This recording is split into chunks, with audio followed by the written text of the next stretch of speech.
ассалому алейкум бинандагони гиромӣ. ба таваҷҷӯҳи шумо барномаи иттилоотии ахбор мустақиман аз телевизиони Тоҷикистон. рушди сайёҳӣ дар 35 соли замони истиқлол. Тоҷикистон бо ҷорӣ кардани низоми раводити электронӣ ва бунёди садҳо иншооти муосири сайёҳӣ таваҷҷӯҳи ҷаҳониёнро ба худ ҷалб мекунад. имрӯз соҳаи сайёҳӣ чӣ гуна пеш рафта истодааст? шарҳи бештари мавзӯъ дар таҳияи Лолаи Баҳриддин.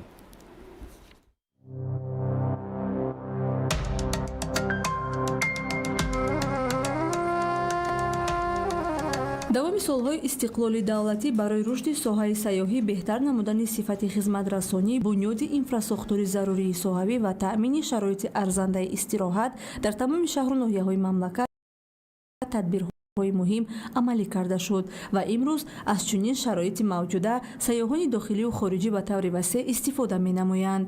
яке аз нишондиҳандаҳои калидие ки сад ва тамоюли рушди соҳаи сайёҳиро инъикос менамояд, омори ташрифи сайёҳони хориҷӣ ба кишвар ба шумор меравад. таи солҳои охир он афзудааст.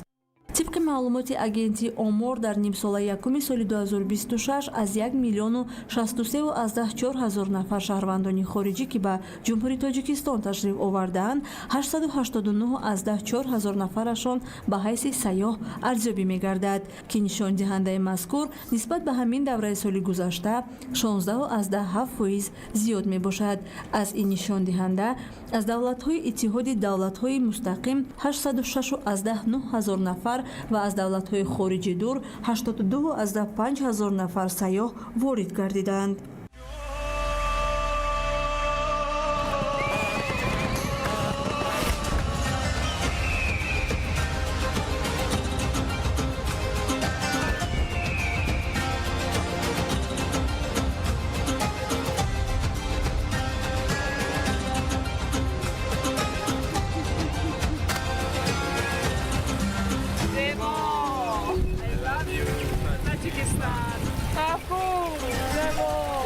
бояд гуфт ки дар Тоҷикистон барои афзудани теъдоди сайёҳон ба рушди инфраструктури сайёҳӣ аҳамияти аввалиндараҷа дода мешавад. тибқи иттилои Кумитаи рушди сайёҳӣ соли 2025 дар ҷумҳурӣ 367 субъекти хидматрасонии сайёҳӣ фаъолият намудааст, ки нисбат ба соли 2024 20 зиёд мебошад.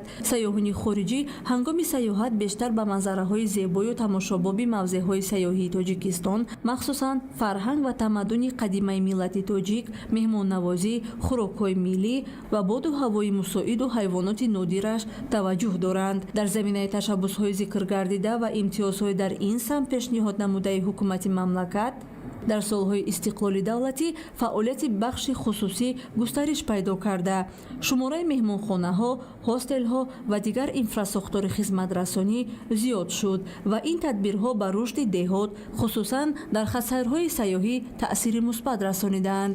дар солҳои охир ба рақамикунонии соҳа низ таваҷҷӯҳи махсус зоҳир гардидааст.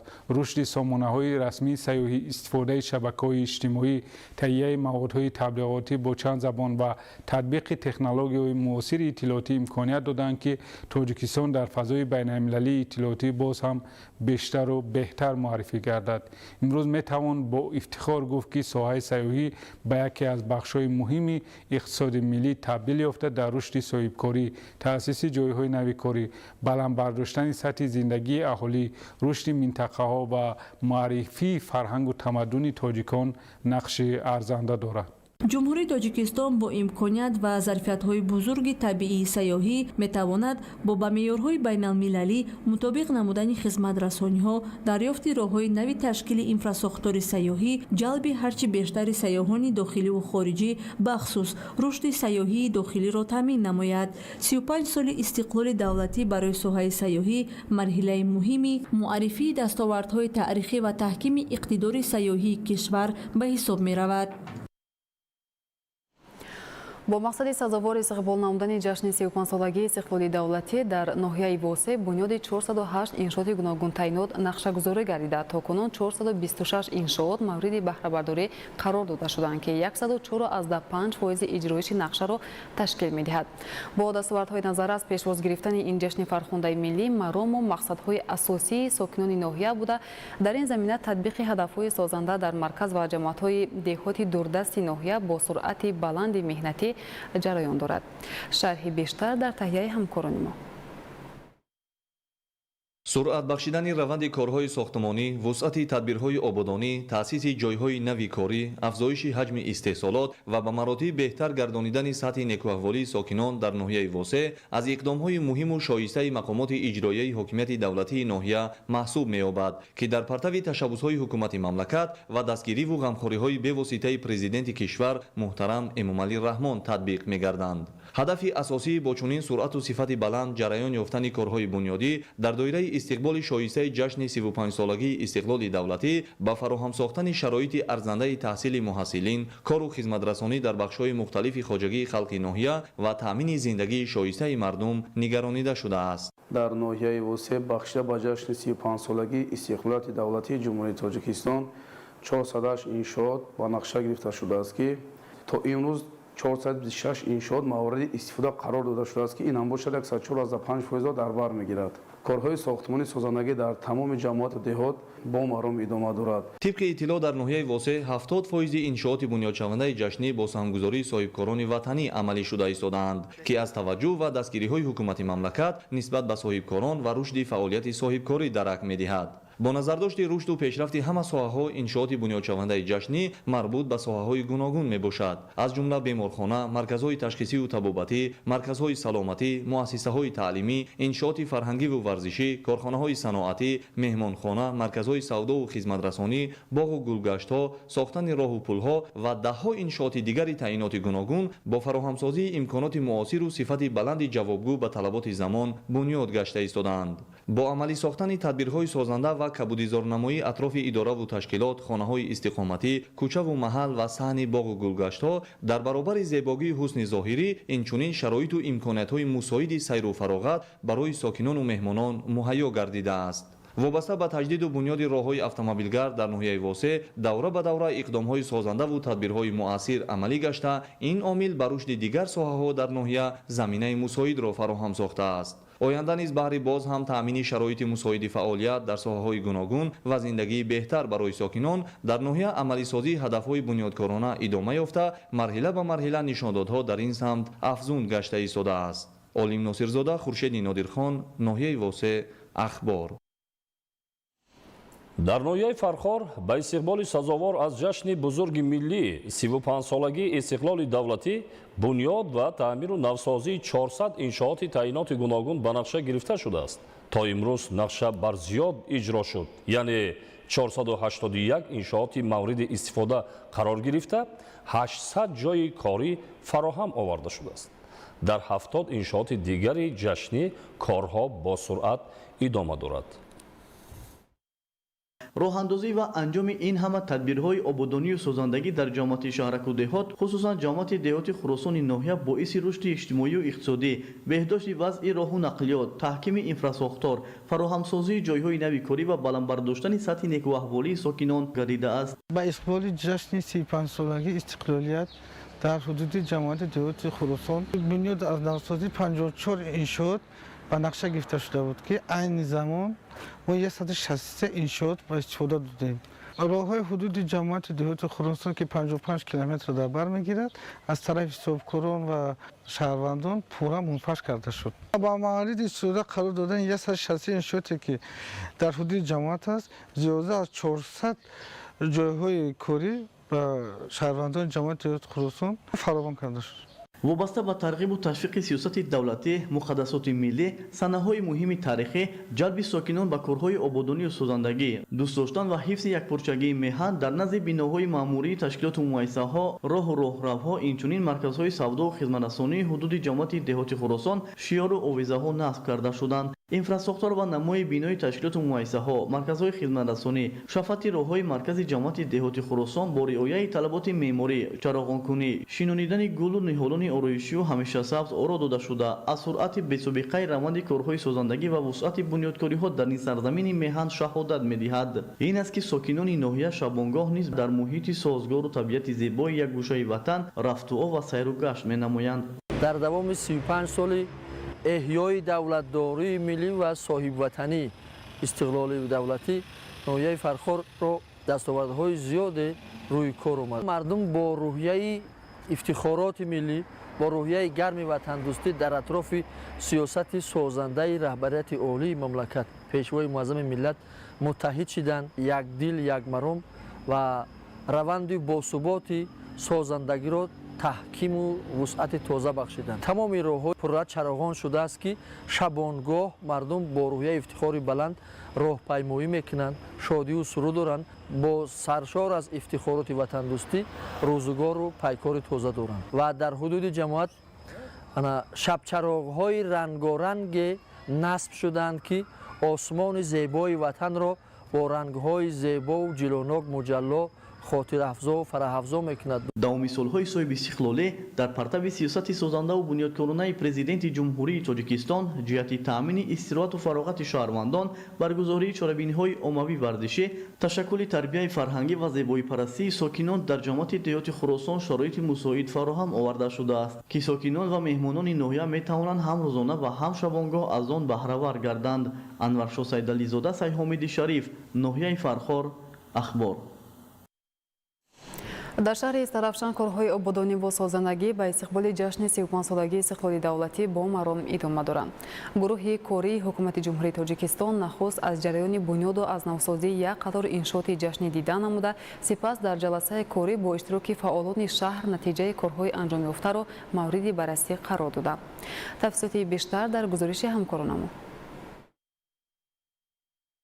қабл аз оғози ҷаласаи корӣ, гурӯҳи кории ҳукумати ҷумҳурии Тоҷикистон аз ҷараёни корҳои ободониву созандагӣ, сохтмон ва аз навсозии як қатор иншооти ҷашнӣ дар шаҳри Истарафшан дидан намуданд. Ба масъулин ҷиҳати таъмини босифати корҳои сохтмонӣ дар муҳлатҳои муайян ба анҷом расонидани иншоот ва истифодаи самараноки имкониятҳои мавҷуда дастуру тавсияҳои мушаххас дода шуд. Сипас дар толори хурди мақомоти иҷроияи ҳокимияти давлатии шаҳри Истарафшан мулоқоти гурӯҳи кории ҳукумати ҷумҳурии Тоҷикистон оид ба иҷрои нақшачорабиниҳои ободониву созандагӣ ба истиқболи ҷашни 35-солагии истиқлоли давлатии ҷумҳурии Тоҷикистон баргузор гардид. Дар ҳамоиш намояндагони мақомоти маҳаллӣ, роҳбарони ташкилоту муассисаҳо, раисони ҷамоатҳои деҳот ва имомхатибон иштирок намуда, масъалаҳои муҳими марбут ба суръат бахшидани корҳои созандагиву бунёдкориро баррасӣ карданд. Дар оғози ҳамоиш нотиқон аз нақши таърихии сиёсати созандаи пешвои миллат, президенти ҷумҳурии Тоҷикистон муҳтарам Эмомалӣ Раҳмон дар рушди устувори кишвар, ташаббусҳои байналмилалии Тоҷикистон ва таҳкими арзишҳои миллӣ ёдовар шуданд.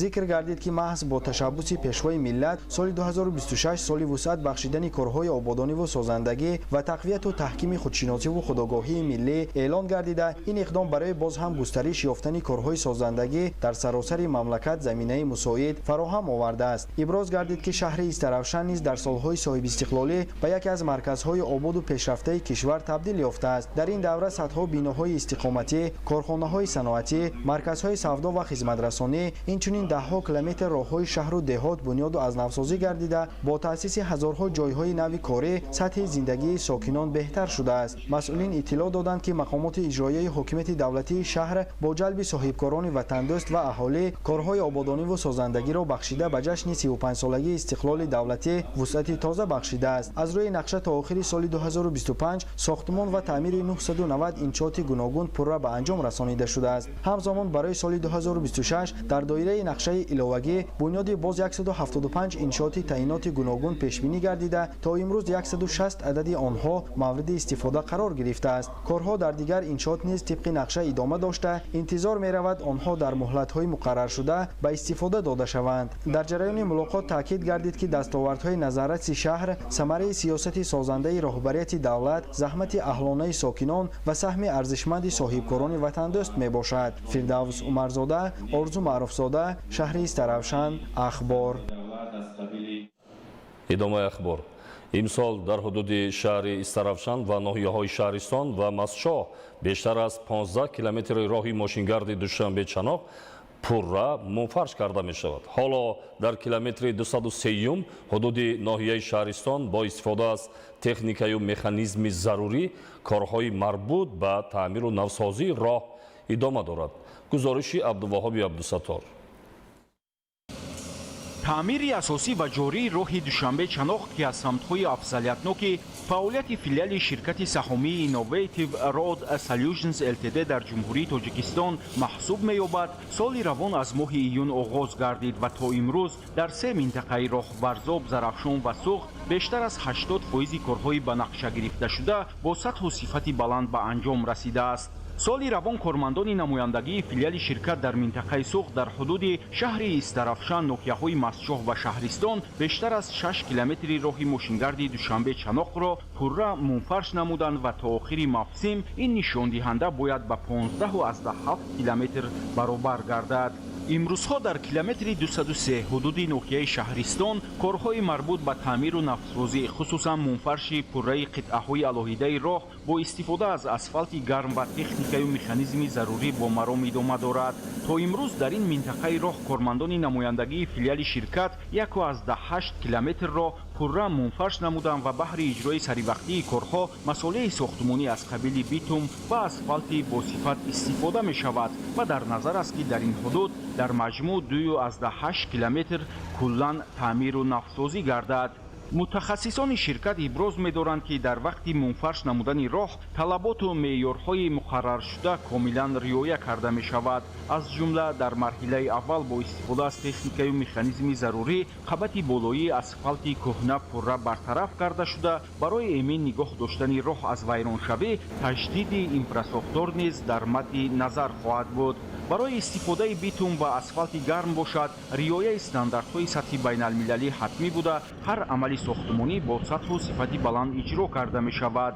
дар минтақаи Суғд фаъолияти муназзами корхонаи истеҳсоли асфалт ва коркарди сангу шағали марбут ба филиали ширкат ва истифодаи техникаю механизми зарурӣ имкон медиҳад ки таъмиру таҷдиди роҳ дар вақти муайяншуда бо сатҳу сифати баланд иҷро карда шавад. ҳамзамон соли равон дар минтақаи Суғд таъмири ҷории зиёда аз 1000 метри мураббаи роҳ ба нақша гирифта шудааст. масъулони филиали ширкати саҳомии Innovative Road Solutions Ltd дар ҷумҳурии Тоҷикистон иброз доштанд ки корҳои ба таъмиру таҷдид рабт дошта дар раванди нигоҳдории роҳ падидаи маъмул ба ҳисоб рафта, хароҷоти зиёди маблағ ва сарфи нерӯи зеҳниву ҷисмонии кормандонро тақозо дорад. дар ҳудуди шаҳри Истарафшан ва ноҳияи Шаҳристон бо анҷоми корҳои марбут ба асфалтпӯш намудани қитъаҳои алоҳидаи роҳ барқарор намудани хатҳои уфуқӣ низ идома дорад. мавҷудияти хатҳои уфуқӣ яке аз талаботи асосии бахши роҳсозӣ буда, анҷоми ин тадбир дар таъмини бехатарии ҳаракати воситаҳои нақлиёт муҳим аст ва роҳро зебову назарраво менамояд. ба истиқболи ҷашни 35-солагии истиқлоли давлатӣ бо ибтикори Кумитаи иҷроияи Ҳизби халқии демократии Тоҷикистон дар ноҳияи Шоҳ Мансур марафони созандагӣ доир гардида дар баъзе маҳаллаҳо корҳои васеи ободонӣ анҷом дода шуда. чунин марафони созандагӣ мутобиқи нақша дар дигар маҳаллаҳои ноҳия низ идома хоҳад ёфт. гузориш дар ин хусус. дар доираи ташаббуси марафони созандагӣ 50 рӯз ба истиқболи 35-солагии истиқлоли давлатии ҷумҳурии Тоҷикистон ки бо ибтикори Кумитаи иҷроияи Ҳизби халқии демократии Тоҷикистон дар ноҳияи Шоҳ Мансур роҳандозӣ гардидааст, корҳои ободониву созандагӣ дар маҳаллаҳои ноҳия бо маром идома доранд. дар ин замина чорабиниҳои навбатии марафон дар маҳаллаҳои Чехов, Бадахшон 1 ва Бадахшон 2 баргузор гардида, аъзову ҷонибдорони ҳизб, вакилони маҷлиси вакилони халқии шаҳри Душанбе ва ноҳияи Шоҳ Мансур, фаъолони маҳаллаҳо, ҷавонон ва сокинон иштирок намуда корҳои васеи ободониро анҷом доданд. иштирокдорон ба тозаву озода намудани кӯчаву маҳаллаҳо, ҷамъоварии партовҳо, кабудзоркунӣ, нигаҳдории муҳити зист, насби парчами давлатии ҷумҳурии Тоҷикистон ва овезаҳои идона, инчунин иҷрои дигар корҳои созандагиву ободонӣ саҳми арзанда гузоштаанд. овеза, шиорҳо ва парчами давлатии Тоҷикистонро дар кӯчаву хиёбонҳои шаҳри Душанбе насб гардонем. имрӯз ин تشبث آغاز گردید و 50 روز من مطمئنم که در تمام شهر و دیههای جمهوری تاجیکستان ادامه می‌یابد برای آنکه استقلالیت این جشن مهم دولتی است.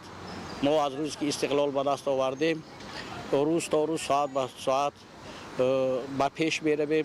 در قطار کشورهای متمدن دنیا علاقه جای خود را مقام خود را یافتیم. ضمن برگزاری چرابینی‌ها تاکید گردید که هدف اساسی ماراتون تحکیم حسی وطندوستی، بلند برداشتن مسئولیت شهروندی، رشد فرهنگ شهرنشینی و جلب هرچی بیشتر ساکنان به کارهای جمعیتی میباشد. کمیته اجرایی حزب خلقی دموکراتی تاجیکستان در ناحیه شاه منصور برگزاری چنین اقدام‌ها را واسطه مهم تحکیم همبستگی جامعه، رشد محله‌ها و مساعدت به آبادانی پایتخت ارزیابی نموده ابراز داشتند که ماراتون سازندگی مطابق نقشه در دیگر محله‌های ناحیه نیز ادامه خواهد یافت. ادامه اخبار. اعلامیه حقوق بشری کروشی کبیر و ترغیب مسائل همزیستی آسایشته در آن تحت همین عنوان با ابتکار کمیته اجرایی حرکت وحدت ملی و احیای تاجیکستان در ناحیه ورزاب همایش علمی برگزار گردید. زرابیدین شیرینزاده گزارش می‌دهد. ҳайати иштирокчиён пеш аз оғози расмии чорабинӣ аз намоиши ҳунарҳои мардумӣ ва дастовардҳои ноҳияи варзоб боздид намуданд. дар ҳамоиш маҳсули дасти бонувон ва мардони ҳунар муаррифӣ карда шуд.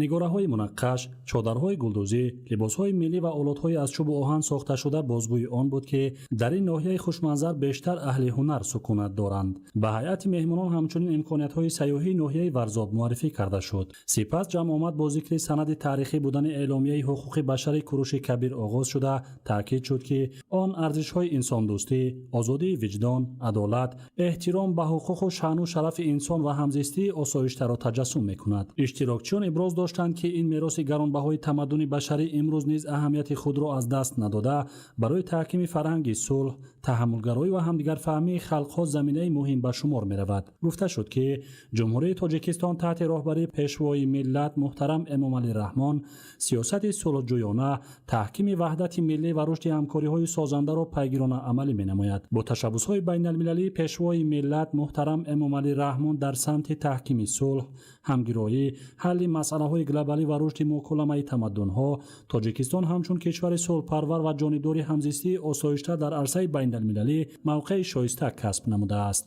همایش بسیار با شکوه و پر از ماهیت و شرفی که امروز تحت عنوان کوروش کبیر اعلامیه حقوق بشر و ترغیب همزیستی در آن در این یک فضای تمدنی، فرهنگی، حقوقی، معنوی و سیاسی برگزار گردید برای تحکیم و تقویت بخشیدن وحدت ملی، صلح و ثبات، اتحاد و همگرایی و خودشناسی ملی مردم تاجیک یک تکان جدی را وارد می‌کند.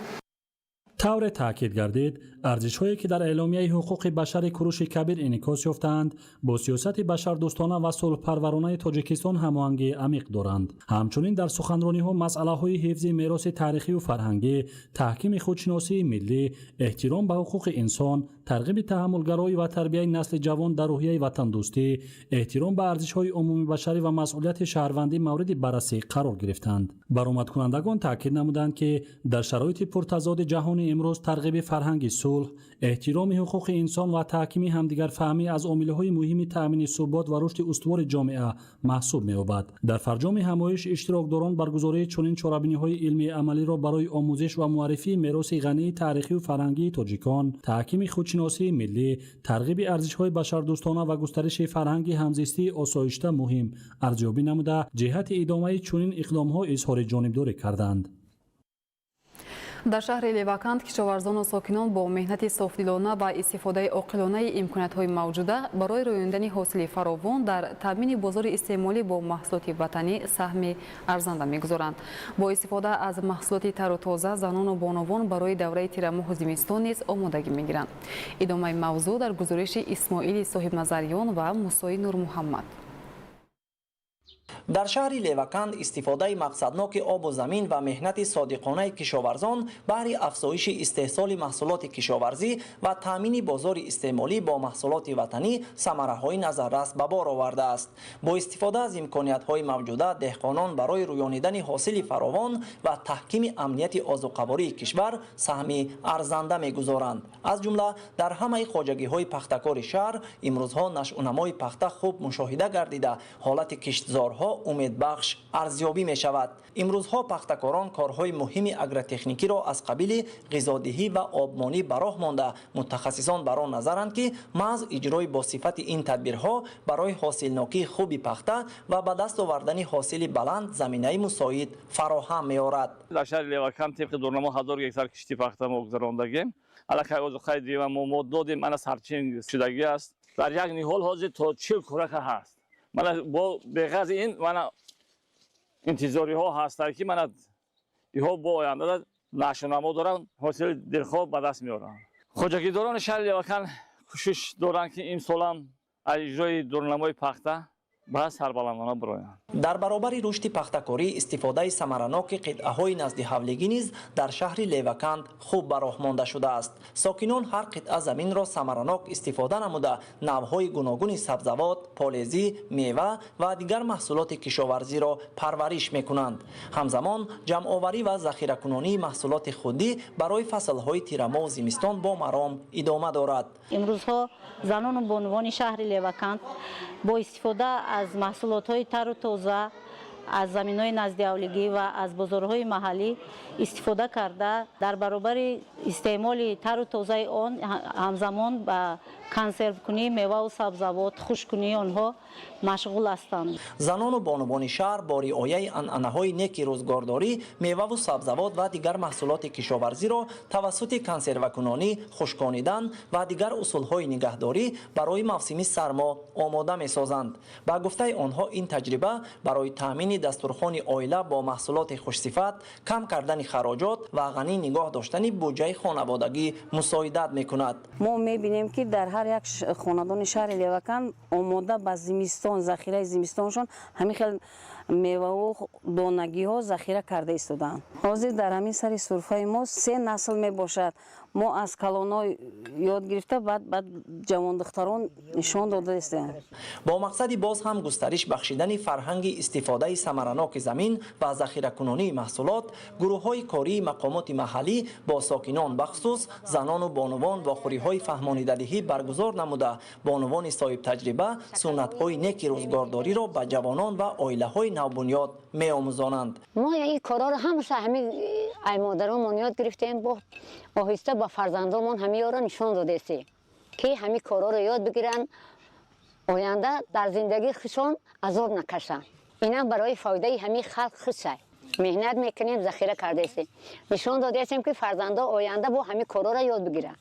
сокинони шаҳри леваканд бо ҷонибдорӣ аз сиёсати созандаи ҳукумати ҷумҳурии тоҷикистон дар самти истифодаи оқилонаи обу замин, баланд бардоштани ҳосилнокӣ ва захиракунонии маҳсулот барои таъмини фаровонии бозори истеъмолӣ ва таҳкими амнияти озуқавории мамлакат саҳми арзандаи худро мегузоранд. дар ноҳияи лахш охирон давраи парвариши картошка ҷараён дошта рӯзҳои наздик ҷамъоварии ҳосил оғоз мешавад. имсол меҳнаткашони ноҳия майдони кишти картошкаро нисбат ба соли гузашта 50 гектар васеъ гардонида ба 5552 гектар расонидаанд. идомаи мавзӯъ дар гузориши навбатӣ. оби кӯлу дарё ва табиати мафтункунанда агар дар марҳилаи аввал воситаи асосии ҷалби ҷаҳонгардон ва замина барои рушди сайёҳӣ маҳсуб ёбад, дар марҳилаи баъди аз ин сарвати табиати тоҷикистони биҳиштосо маҳсулоти кишоварзӣ ва энергияи сабз истеҳсол карда мешавад. ҳоло аз ин ва дигар кӯлударёҳо 5552 гектар картошка, 1577 гектар боғ ва дигар растаниҳо дар ноҳияи лахш обёрӣ карда мешавад. обёри охирон марҳилаи парвариши картошка маҳсуб меёбад. бо назардошти ҳамин меҳнаткашон талош доранд бо риояи ин омил фаровонҳосилиро дар майдонҳои васеъи сабзавот таъмин намоянд. меҳнаткашони ҷамоати шаҳраки ваҳдат аз заминҳои назди ҳавлигӣ ва заминҳои ёрирасон самаранок истифода бурда حالت اگروتکنیکی زمین خیلی خوب براه مانده شد که امسال نشونمای کارتشکا نسبت به سالهای گذشته خوبتر به چشم میرسد. زیاد بودن باراندگی و سالقین آمدن هوا در ناحیه لخش سبب خوبتر نسبت به سالهای گذشته نشونمایش گردیدن کارتوشکا شد. از همین نشونمای کارتوشکا معلوم است که نسبت به سالهای گذشته حاصل خوبتر و بهتر می شود. تطبیق هدفهای حکومت کشور، تبادل تجربه بین نمایندگان علم و استحصالات و ریایه اگرتکنیک کشت و پرورش به افزایش استحصال محصولات غذایی در سالهای استقلال دولتی مساعدت نموده است. در ناحیه لخش میدان کشت کارتوشکا از 1586 گکتار سال 1991 به 5552 گکتار در سال 2026 رسیده است. یعنی در سالهای استقلال دولتی میدان کشت کارتوشکا در این ناحیه بلندکوه اگراری کشور قریب 4000 گکتار وسیع شده است. در جامعه دیهات سیلاباد 550 گکتار کارتوشکا کشت کرده شده. این حال وقتی آمانی است. غذادهی کارکرد کارتوشکا پورا به انجام رسیده است. امسال مهنتکشان ناحیه لخش از میدان 1577 گکتار باغ به بازار استعمال میوه پیشنهاد میکنند. طبیعت موافق کوهستان برای باغداری و مهنت پیوسته خواجگیداران امکان فراهم آورده است که فراوان حاصلی در میدان باغ تامین شود. همزمان با گذراندن کشت در بین قطارهای باغ از زمین در یک وقت دو حاصل گرفته می شود. ما ساکنان ناحیه لخش در ناحیه لخش اساساً کارتوشکا، سیب و مرود استحصال میکنیم. در بین قطار باغ‌ها استحصال کشتی زراعت‌های کشاورزی برای مانده شده است که این زمان در حالت خوبی نشو قرار دارد. در سال 2025 نسبت به سال 1991 در ناحیه لخش استحصال کارتوشکا 86000 تن زیاد شده است.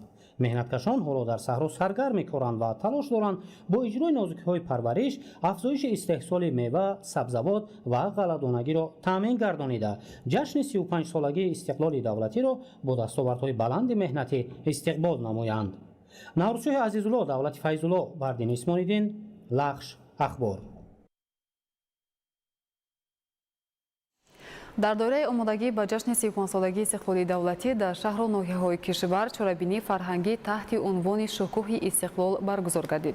هدف از برگزاری این اقدام تحکیم حس بلند وطن‌دوستی و خویشتن‌شناسی، ارزش‌گذاری به ارزش‌های مقدس ملی و ترغیب دستاوردهای دوران صاحب استقلالی میباشد. همکاران ما گزارش میدن. چرابینی فرهنگی و فراغتی فیض استقلال که به افتخار 35 سالگی استقلالیت دولتی جمهوری تاجیکستان با تشبث کمیته اجرایی حزب خلقی دموکراتی تاجیکستان در ولایت مختار کوهستانی بدخشان برگزار گردید، نخست در باغ فرهنگی و فراغتی ناحیه روشخلا دایر شد. پیش از آغاز برنامه ایدانه مهمانان از نمایش هنرهای مردمی، محصول دستان هنرمندان، محصولات کشاورزی و دیگر دستاوردهای ساکنان بازدید نمودند که بازگوی فرهنگ غنی و هنر والای مردم کوهستان بودند. ضمن سخنرانی تاکید نمودند که استقلالیت دولتی بزرگترین دستاورد تاریخی ملت تاجیک بوده. مز با شرافت سیاست خردمندانه پیشوای ملت پرزیدنت جمهوری تاجیکستان محترم امامای رحمان برای رشد استوار کشور، تحکیم وحدت ملی و بهتر گردیدن سطح زندگی مردم زمینه با اعتماد فراهم آمده است. برنامه فرهنگی با اشتراک بهترین هنرمندان ناحیه ادامه یافته، سرودهای وطن دوستانه، ترانه‌های ملی و رقص‌های دلنشین فضای ایدانه را باز هم شکوهمند گردانیدند. همزمان در میدان اسماعیل سامانی شهر خاروغ نیز چرابینی ایدانه فیض استقلال با اشتراک فعالان حزب، جوانان و ساکنان شهر برگزار شد. ضمن سخنرانی مسئولین کمیته اجرایی حزب خلقی دموکراتی تاجیکستان در ولایت مختار کوهستانی بدخشان و شهر خاروغ ابراز داشتند که استقلالیت دولتی زمینه اساسی رشد اقتصادی و اجتماعی و فرهنگی مملکت بوده. مز با راهبری پیشوای ملت تاجیکستان امروز همچون دولت صلح پرور و سازنده در عرصه بین المللی موقع استوار کسب نموده است. در انجام چرابینی اهل هنری ولایت مختار کوهستانی بدخشان و شهر خاروغ با اجرای سرودهای وطن دوستانه و ترانه‌های ملی فضای ایدانه را باز هم رنگارنگ نموده. اشتراکچیان بار دیگر از دستاوردهای دوران استقلال و سیاست سازنده راهبریت دولت و حکومت افتخار کردند. چنین همایش ایدانه در مرکز ناحیه روشان نیز برگزار گردید. ضمن آن نماینده کمیته اجرایی حزب خلقی دموکراتی تاجیکستان در ولایت مختار کوهستانی بدخشان ذکر نمود که استقلالیت برای ملت تاجیک امکان بنیاد دولت صاحب اختیار و پیشرفت تمام ساحه‌ها را فراهم آورده. امروز ساکنان مملکت 35مین سالگرد آن را با دستاوردهای نظر است استقبال می‌گیرند. رسو 35 سال می شود که تاجیکستان عزیزمان صاحب استقلالی خود را جشن گرفته ایستاده است و در ناحیه روشان عموما در ولایت مختار کوهستان بدخشان بخشیده به این جشن بزرگ مقدس تمام ساکنان ناحیه دست به دست هم گرفته در آبادانی و سازندگی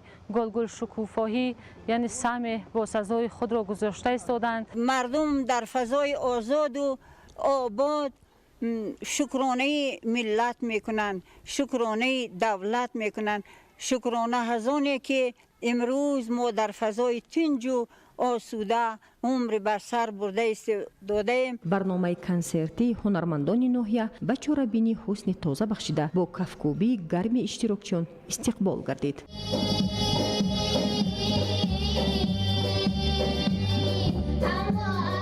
تحت عنوان شکوه استقلال در شهر نارک چاره‌بینی با شکوه فرهنگی و سیاسی برگزار گردید. همایش دانه با اشتراک مسئولین شهر، نمایندگان کسب و کار گوناگون، فعالان جامعه، جوانان و ساکنان در فضای تنتنوی دایر شده بازگوی ارجگذاری ساکنان به نعمت بزرگ استقلال، صلح و ثبات و وحدت ملی گردید.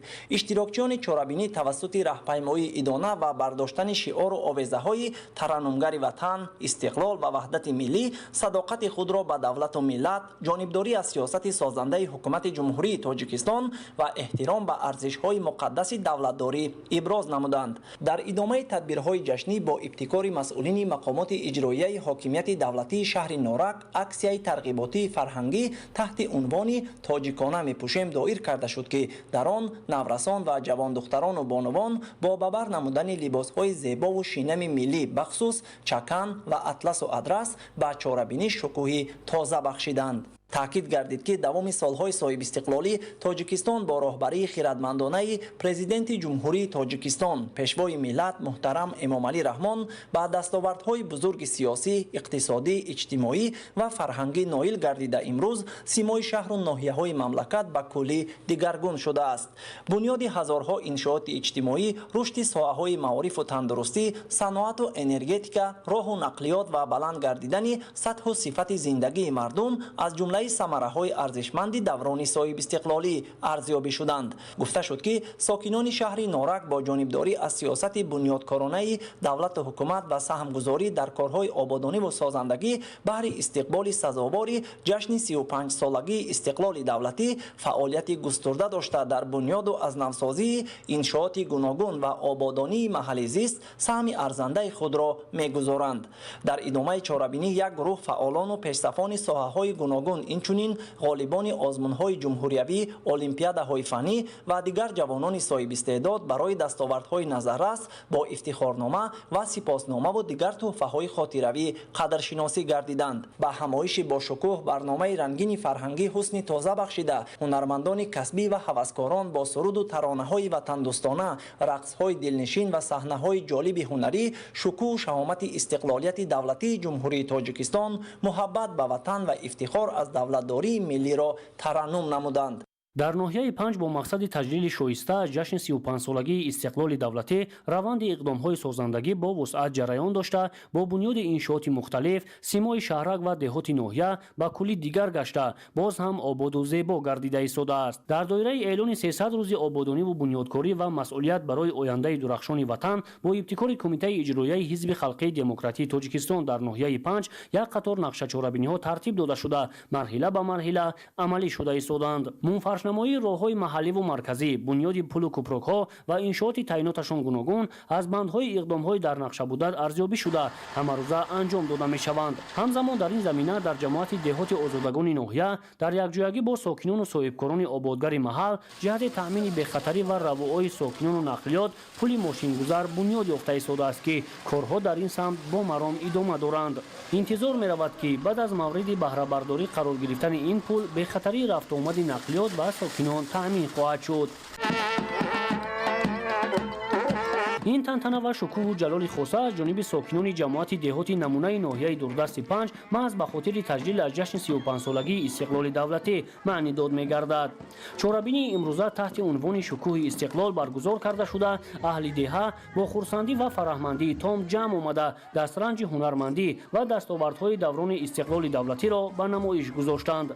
مسئولین مقامات اجرایی حکومت دولتی ناحیه از این نمایشگاه زیبای اهل دهات دیدن کرده مهنت و تلاش ساکنان сокинонро дар рушди бахшҳои хоҷагии халқ ва эҳёи ҳунарҳои миллӣ баланд баҳогузорӣ доштанд.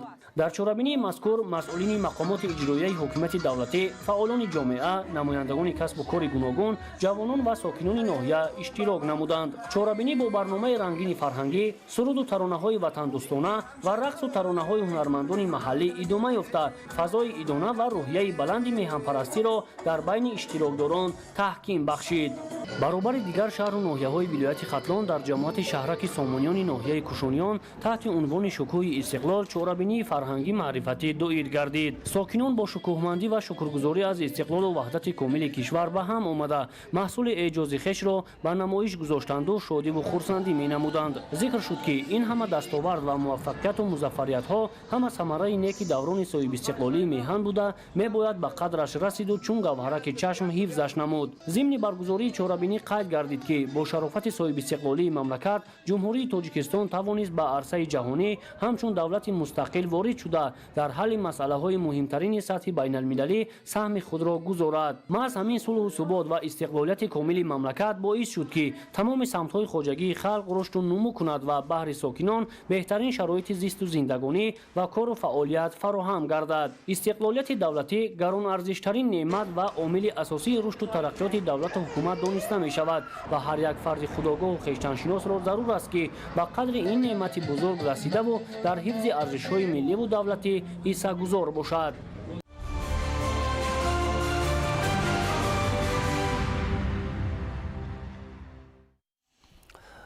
дар шаҳри турсунзода бо наздик шудани оғози соли таҳсили 2026-2027 ҷиҳати омодасозии муассисаҳои таълимӣ тадбирҳои ҳамаҷониба амалӣ карда истоданд. ҳадафи асосӣ фароҳам овардани шароити мусоиди таълиму тарбия ва баландбардоштани сифати таҳсил барои хонандагон мебошад. мавзӯъро ҳамкорони мо идома медиҳанд.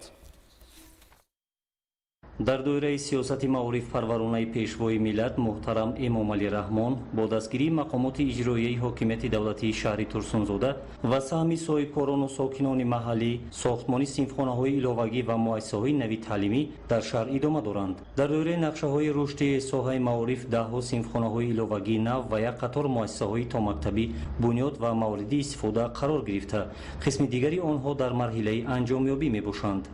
дар шаҳри турсунзода 6 муассисаи томактабӣ, 2 адад дар маркази шаҳр ва 4 адад муассисаи томактабӣ дар ҳудуди ҷамоатҳои деҳот барои 1000 ҷойи нишаст ба истифода дода мешавад.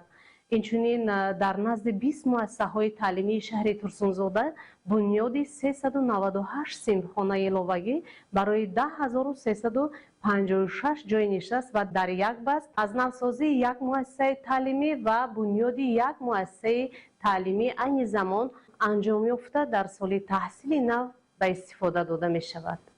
дар шаҳри турсунзода соҳаи маориф яке аз бахшҳои афзалиятнок ба ҳисоб рафта шумораи зиёди муассисаҳои таҳсилоти умумӣ, томактабӣ ва миёнаи касбӣ фаъолият мекунанд. солҳои охир барои рушди инфраструктураи соҳа, беҳтар намудани шароити таҳсил ва зиёд намудани ҷойҳои нишаст тадбирҳои назаррас амалӣ гардидаанд. тибқи иттилои масъулин айни ҳол дар шаҳр 124 муассисаи таълимӣ ва 10 муассисаи таълимии типи нав фаъолият менамояд.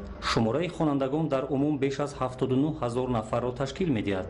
дар маҷмӯъ корҳои омодагӣ ба соли таҳсили 2026-2027 дар муассисаҳои таълимии шаҳри турсунзода мувофиқи нақша идома дошта интизор меравад ки ҳамаи муассисаҳо то оғози соли нави таҳсил пурра омода гарданд. ин тадбирҳо барои таъмини сифати баланди таълим, тарбияи насли соҳибмаърифат ва рушди минбаъдаи соҳаи маорифи шаҳр заминаи мусоид фароҳам меорад. гузориши дилшод раҳмонзода ва садриддин иброҳимзода аз шаҳри турсунзода барои барномаи иттилоъотии ахбор. истифодаи панелҳои офтобӣ дар тоҷикистон дорои дурнамои васеъ буда метавонад ба унсури муҳими таъмини истиқлолияти энергетикӣ табдил ёбад. бо татбиқи сиёсати пешгирифтаи ҳукумати кишвар дар самти энергетика, рушди инфраструктур ва ҷалби сармоягузорӣ метавонад дар ояндаи наздик дар иқтисодиёти кишвар нақши назаррас гузорад. гузориши Аҳлиддини Шаҳобиддин ва Баҳодур Қурбонзода. طبق تحلیل‌ها طلبات به نیروی برق در داخل مملکت سال به سال افزایش یافته، سال 2030 نسبت به سال 2025 31% زیاد می‌گردد. در شرایط افزایش طلبات به نیروی برق و ضرورت تامین استوار انرژتیکی، استفاده منبع‌های برقرارشونده انرژی اهمیت مخصوص پیدا می‌کند. تاجیکستان که دارای اقتدار بلند هیدروانرژتیکی میباشد، همزمان امکانات وسیع استفاده انرژی آفتابی را نیز دارد. جهت تامین پورای اهالی با نیروی برق، زیاد نمودن پانل‌های آفتابی در کشور نقش کلیدی دارد. نمایندگان مرکز اینوواسیونی دولت‌های ترکی با متخصصان دانشگاه تکنیکی تاجیکستان به نام محمد اوسیمی جهت نصب پانل‌های آفتابی در تاجیکستان در دامنه‌کوه‌های ناحیه ورزاب با اقتدار رادیاسیای آفتابی این موضوع شناس شده، منطقه‌های نصب شونده پانل‌های آفتابی را معین نمودند. نام من تیمو بی است. من نماینده مرکز اینوواسیونی دولت‌های ترکی میباشم. ما فعالیت خود را در کشورهای آسیای مرکزی آغاز نمودیم. سمت اساسی فعالیت ما تطبیق لایحه‌های ساحه انرژتیک میباشد. ما اعتماد داریم که تاجیکستان یکی از کشورهای دارای امکانیت‌های بزرگ رشد بخش انرژتیک میباشد، زیرا روزهای آفتابی این کشور خیلی زیاد است که این برای افزایش پانل‌های آفتابی خیلی موافق است. حالا ما با متخصصان دانشگاه تکنیکی تاجیکستان همکاری را آغاز نمودیم و باور داریم که این همکاری جهت زیاد نمودن انرژی آفتابی مساعدت می‌نماید. موافق معلومات متخصصان و تشکیلات‌های بین‌المللی، تاجیکستان دارای اقتدار نظارت انرژی آفتابی میباشد. مقدار رادیاسیای آفتابی در مملکت در یک سال به حساب میانه از 1400 تا 1800 کیلووات ساعت در متر کوبی میرسد و شماره روزهای آفتابی تقریباً 300 روز در یک سال میباشد. این نشان دهنده ها زمینه مساعد را برای تطبیق تکنولوژی‌های آفتابی و رشد سمت استفاده انرژی آفتابی در جمهوری تاجیکستان فراهم می‌آورد. با اندیشه کارشناسان هنگام درست به راه ماندن چاره‌های عملی رشد ساحه و امکانات‌های موجوده، جمهوری تاجیکستان در سال‌های نزدیک به یکی از دولت‌های پیشرفت استحصال کننده انرژی آفتابی تبدیل می‌یابد. дар саҳифаи навбатӣ ҳамкоронамон шуморо бо хабарҳо аз хориҷи кишвар ошно месозанд. таваҷҷӯҳ намоед. шумораи қурбониёни сел дар қисми шимолу ғарбии чин ба 25 нафар расид. ёдовар мешавем ки ин офат ҳафтаи гузашта вилояти гансуро фаро гирифта буд. мақомоти маҳаллӣ миқёси зарарро арзёбӣ мекунанд ва чораҳои ҳифзи аҳолиро тақвият мебахшанд. ноустувории обу ҳаво дар дигар минтақаҳои кишвар низ боқӣ мемонад. дар вилояти сичуан зиёда аз 60 000 нафар бинобар сабаби хатари ба амал омадани офати табиӣ ба ҷойҳои бехавф кӯчонида шуданд. дар маҷмӯъ аз оғози мавсими сел дар моҳи май мақомот тақрибан 900 000 нафарро наҷот доданд. обуҳавошиносон аз наздик шудани супертайфуни делфин огоҳ мекунанд ки он метавонад ба соҳили ҷанубу шарқии кишвар зарба занад. кореяи ҷанубӣ аз рӯи шумораи мағозаҳои бефурӯшанда рекорд гузошт. соли гузашта дар кишвар 12 000 чунин нуқтаҳои савдо фаъолият мекарданд. ин нисбат ба соли 2022 ду баробар зиёд аст. дар чунин мағозаҳо маҳсулот аз кишварҳои иттиҳоди давлатҳои мустақил ба таври худхизматрасонӣ фурӯхта мешаванд. сабаби маъруфият ва бартарии онҳо фаъолияти шабонарӯзӣ ва сарфаи вақт мебошад. тибқи қонунгузории Корея фурӯши машрубот ва тамоку дар чунин мағозаҳо манъ карда шудааст. бо вуҷуди он ки ҳолатҳои дуздӣ дар чунин мағозаҳо ба амал меоянд, соҳибони онҳо мутмаинанд ки мушкилотро бо камераҳои иловагии видеоӣ ҳал кардан мумкин аст. баъдтар дар Корея мағозаҳои гибридӣ пайдо шуданд. онҳо дар соатҳои корӣ фурӯшанда доранд ва аз соати 6 бегоҳ то субҳ он ба системаи автоматӣ иваз карда мешавад. пасшавии шадиди сатҳи об дар дарёи Дунай кишварҳои Аврупоро ба ташвиш меорад.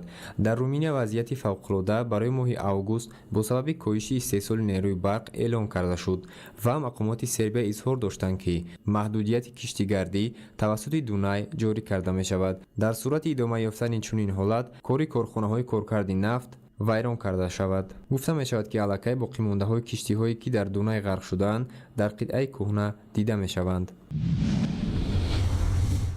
дар натиҷаи сӯхтор як киштӣ дар ҷазираи Мадураи Индонезия дасти кам 5 нафар ҳалок шуданд. Зиёда аз 40 нафар аз сайёҳон гумшуда ҳисоб мешаванд. Гуфта мешавад, ки дар вақти фоҷиа дар киштӣ 271 нафар қарор доштанд. Гурӯҳҳои ҷустуҷӯ ва наҷот гумшудагонро меҷӯянд. Тибқи маълумоти пешакӣ, сӯхтор пас аз чанд соати сафар аз бандари Сурабай ба шаҳри Макассар оғоз ёфт. Сабабҳои ҳодиса ҳанӯз муайян нашудаанд. гурӯҳи байналмилалии олимони Созмони Милали Муттаҳид дар бораи имкониятҳо ва хатарҳои эҳтимолии рушди бо суръати системаҳои интеллектуалӣ ба чунин хулоса омаданд, ки аз болои он бояд назорати ҷиддӣ гузаронида шавад. Рушди бо суръати зеҳни сунъӣ барои инсоният имкониятҳои бузургро фароҳам меорад, ки ин ҳам хатарҳои зиёд дорад. Дар байни хатарҳои асосии коршиносон набудани усулҳои самараноки назорати технологияро номбар мекунанд. ҳамин тавр системаҳои зеҳни сунъӣ метавонанд корбаронро бо пешниҳоди маълумоти нодуруст ё таҳриф кардани далелҳо фиреб диҳанд. бинобар изҳороти дабири кулли Созмони Милали Муттаҳид Антонио Гутерриш, технологияе ки қодир аст иқтисодиётро тағйир диҳад, ҷаҳони меҳнат ва тавозуни амниятро низ тағйир диҳад. дар шароити афзоиши ҳамлаҳои киберӣ ва қалбакӣ аввалин арзёбии илмии мустақили глобалии зеҳни сунъӣ гузаронида шуд. тадқиқоти ширкати амрикои Anthropic, ки ба таҳияи асбобҳои зеҳни сунъӣ машғул аст, мегӯяд, ки ҳамлагарон аксар вақт ҳуши маснуиро барои омода кардани ҳамлаҳо, таҳияи нармафзори зараровар ва убур кардани механизмҳои муҳофизатии барномаҳо истифода мебаранд. технология бо суръат рушдёбанда ҳамчун технологияи стратегӣ ба тамоми ҷанбаҳои иқтисодиёт, ҷомеа ва ҳаёти одамон фаъолона ворид карда мешавад. дар ояндаи наздик паҳншавии васеъи шаклҳои гуногуни системаҳои техникии зеҳнӣ, ки ба ҷузъҳои дастгоҳ асос ёфтаанд, ин сенсорҳо, протсессорҳо, контролёрҳо мебошанд ва бо рушди зеҳни ҳисоббарорӣ, маърифатӣ ва моторӣ фаъолият мекунанд. сӯхторҳои ҷангал дар Юнон то ҳол идома доранд. ба иттилои расонаҳо манбаъҳои оташ дар чандин минтақаи кишвар ба қайд гирифта шуданд. вазъи аз ҳама мушкил дар ноҳияи Беотия ба назар мерасад, ки шамоли сахт кори оташнишононро душвор гардондааст. барои хомӯш кардани сӯхтор беш аз 300 наҷотдиҳанда ва давҳо техника сафарбар шудаанд. бо мақсади таъмини амнияти сокинон тақрибан 200 нафар ба минтақаҳои бехавф кӯчонида шуданд. бар асари таркиш, ки пас аз ҳамлаи ҷинояткорон дар як идораи полис дар ҷумҳурии Покистон ба амал омад, 17 нафар ҳалок ва 34 каси дигар маҷрӯҳ гаштанд. дар байни қурбониён 7 корманди мақомоти ҳифзи ҳуқуқ ва 10 кас аз шаҳрвандон мебошанд. ҳамла дар даромадгоҳи идораи полисӣ дар шаҳри Кабал рух дод. сарвазири кишвар Шаҳбоз Шариф ҳамларо маҳкум кард ва ба оилаҳои кушташудагон изҳори ҳамдардӣ намуд. дар моҳҳои охир дар минтақаҳои назди сарҳадии кишвар ҳамлаҳо ба низомиён ва полисҳо зиёд шуданд. айни ҳол минтақаи ҷиноят иҳота шуда ҷустуҷӯи ҷинояткорон идома дорад. дар як қатор минтақаҳои Ҳиндустон дар натиҷаи боронҳои шадид, обхезиҳо ва селҳо ба амал омаданд, ки дар натиҷа 8 нафар ба ҳалокат расиданд. вазъияти душвортарин дар иёлоти Керала ба вуҷуд омад. обхезӣ дарёҳо, роҳҳо, пулҳо ва мағозаҳоро зери об гузошт. ҳазорон нафар аз сокинон ба ҷойҳои амн кӯчонида мешаванд. дар 12 ноҳияи кишвар сатҳи норинҷии хатар эълон шудааст. мақомот гуфтанд, ки ба оилаҳои қурбониён ва сокиноне, ки манзилҳои худро аз даст додаанд, кӯмак расонида мешавад.